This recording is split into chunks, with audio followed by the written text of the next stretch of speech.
If you wanted to start private money lending and you don't know where to start, this video is for you. My name is Haim Aman Palman. I've been a private money lender for the last 5 years and I've done over 300 loans. And in this video, I want to share with you the 9-step process for you to start your private money journey. So let's go ahead and get started. So step number 1 is the lending box setups. This is when you define your lending box setup and your lending criteria. This is when you decide how much you are going to lend, what interest rate. This is when you set your loan to value. This is when you set what type of deals you want to fund, what's the exit strategy. So all of this is based on your risk tolerance level to make sure that you lend only on deals that you feel comfortable lending on.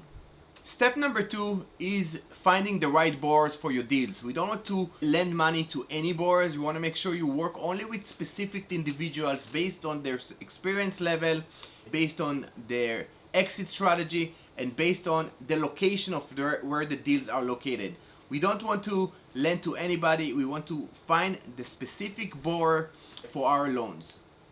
Step number 3 is setting the term sheet.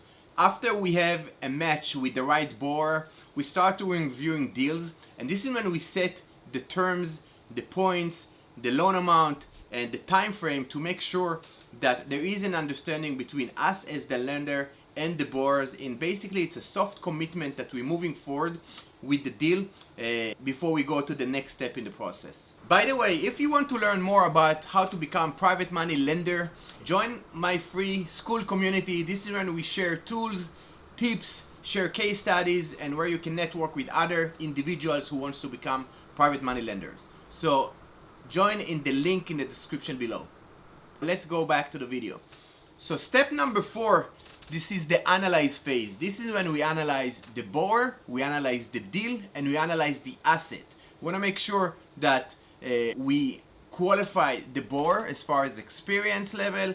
And number 2, we want to analyze the deal. We want to evaluate the after repair value. We want to evaluate the repairs estimate, and we also want to evaluate the asset itself to make sure that it's the right condition. We see the pictures, we see videos, we see the scope of work, so we can feel comfortable to move to the next step in the process. So in step number 5, this is the lending docs phase. This is when we work with local real estate attorney to draft the legal documents to protect our interest. This is when we draft the promissory note, the deed of trust or the mortgage, the personal guarantee, and maybe other documents in order for us to protect our interest in this deal. So in step number 6, this is when we minimize risk. This is when we work with title company to getting a lender's title policy. This is when we get the insurance from the borrowers and adding our lending entity as loss payee. This is when we making sure the loan to value is conservative and much more in order to protect the downside of this deal.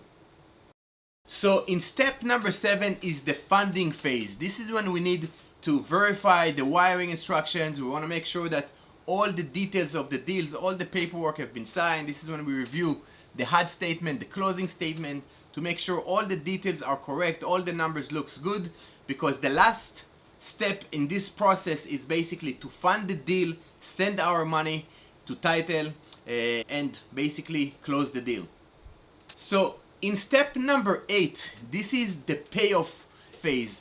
After your money has been working, you are collecting monthly payments, everything looks good, and the borrower now is ready to pay off the loan, whether they refinance the deal or ready to sell the deal.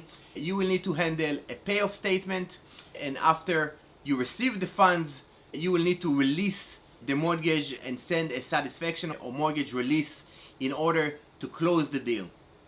So in step number 9, this is the redeployment phase. So now the money has been back to you. You want to make sure your money keep working. You don't want to keep your money sitting idle in your bank account. You want to make your money work and deploy it to the next deal. So you want to think about it. Once you get the payoff statement request, this is a signal for you to look for the next deal to fund, because at the end of the day, we want to make money in this deal and we want to make our money work as hard as possible.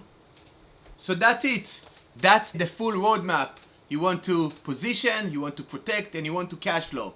So you don't need to have decades of experience, you don't need to millions of dollars, you just need to have the tools, the system, and the experience of somebody who has done it, made mistakes, made good deals, and can share the experience. So if you want to learn more about how to become a private money lender, there is a link in the description below to join our free school community where you can ask questions, get tools, tips, and connect with other individuals that are on the same journey. And if you want to learn about how to protect your funds, you should look at this video that I did about how to protect your funds. I think you're gonna like it.